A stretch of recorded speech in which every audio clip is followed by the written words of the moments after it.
സംസ്ഥാനത്ത് 4 ദിവസം വ്യാപകമായി ഇടിമിന്നലോട് കൂടിയ മിതമായ മഴയ്ക്ക് സാധ്യത. എന്നാൽ ഒരു ജില്ലയിലും ഇന്ന് മുന്നറിയിപ്പില്ല. വെള്ളിയാഴ്ച കോഴിക്കോട്, കണ്ണൂർ, കാസർഗോഡ് ജില്ലകളിലും ശനിയാഴ്ച മലപ്പുറം, കോഴിക്കോട്, കണ്ണൂർ, കാസർഗോഡ് എന്നീ ജില്ലകളിലും കേന്ദ്ര കാലാവസ്ഥാ വകുപ്പ് യെല്ലോ അലർട്ട് പ്രഖ്യാപിച്ചു. ഒറ്റപ്പെട്ട ശക്തമായ മഴയ്ക്കുള്ള സാധ്യതയാണ് പ്രവചിച്ചിരിക്കുന്നത്. 24 മണിക്കൂറിൽ 64.5 മില്ലിമീറ്റർ മുതൽ 115.5 മില്ലിമീറ്റർ വരെ മഴ ലഭിക്കുന്ന സാഹചര്യത്തെയാണ് ശക്തമായ മഴ എന്നതുകൊണ്ട് അർത്ഥമാക്കുന്നത്. അതേസമയം അടുത്ത 3 മണിക്കൂറിൽ കേരളത്തിൽ തിരുവനന്തപുരം, കൊല്ലം, ആലപ്പുഴ, എറണാകുളം, തൃശൂർ, മലപ്പുറം, കോഴിക്കോട് എന്നീ ജില്ലകളിൽ ഒറ്റപ്പെട്ട ഇടങ്ങളിൽ മിതമായതും ശക്തമായതുമായ മഴയ്ക്കും മറ്റു ജില്ലകളിൽ ഒറ്റപ്പെട്ട ഇടങ്ങളിൽ നേരിയ മഴയ്ക്കും സാധ്യതയുണ്ടെന്ന് കേന്ദ്ര കാലാവസ്ഥാ വകുപ്പ് പറയുന്നു. കേരള തീരത്തും തമിഴ്നാട് തീരത്തും നാളെ രാത്രി 11:30 വരെ കള്ളക്കടൽ പ്രതിഭാസത്തിനും ഉയർന്ന തിരമാലയ്ക്കും സാധ്യതയുണ്ടെന്നും ദേശീയ സമുദ്രസ്ഥിതി പഠന ഗവേഷണ കേന്ദ്രവും അറിയിച്ചു.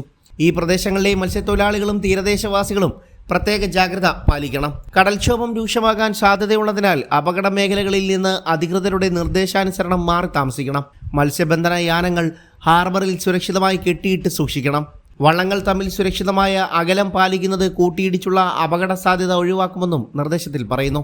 ബീച്ചിലേക്കുള്ള യാത്രകളും കടലിൽ ഇറങ്ങിയുള്ള വിനോദസഞ്ചാരങ്ങളും പൂർണ്ണമായി ഒഴിവാക്കാൻ നിർദ്ദേശത്തിൽ പരാമർശിക്കുന്നു. ഇന്ന് മധ്യകിഴക്കൻ അറബിക്കടലിന്റെ ഭാഗങ്ങൾ, തെക്കുപടിഞ്ഞാറൻ ബംഗാൾ ഉൾക്കടൽ, അതിനോട് ചേർന്ന തെക്കുകിഴക്കൻ ബംഗാൾ ഉൾക്കടൽ, മധ്യ ബംഗാൾ ഉൾക്കടലിന്റെ ഭാഗങ്ങൾ, അതിനോട് ചേർന്ന വടക്കു പടിഞ്ഞാറൻ ബംഗാൾ ഉൾക്കടൽ എന്നിവിടങ്ങളിൽ മണിക്കൂറിൽ 35 മുതൽ 45 കിലോമീറ്റർ വരെയും ചില അവസരങ്ങളിൽ മണിക്കൂറിൽ 55 കിലോമീറ്റർ വരെയും വേഗത്തിൽ ശക്തമായ കാറ്റിനും മോശം കാലാവസ്ഥയ്ക്കും സാധ്യത പ്രവചിക്കുന്നു.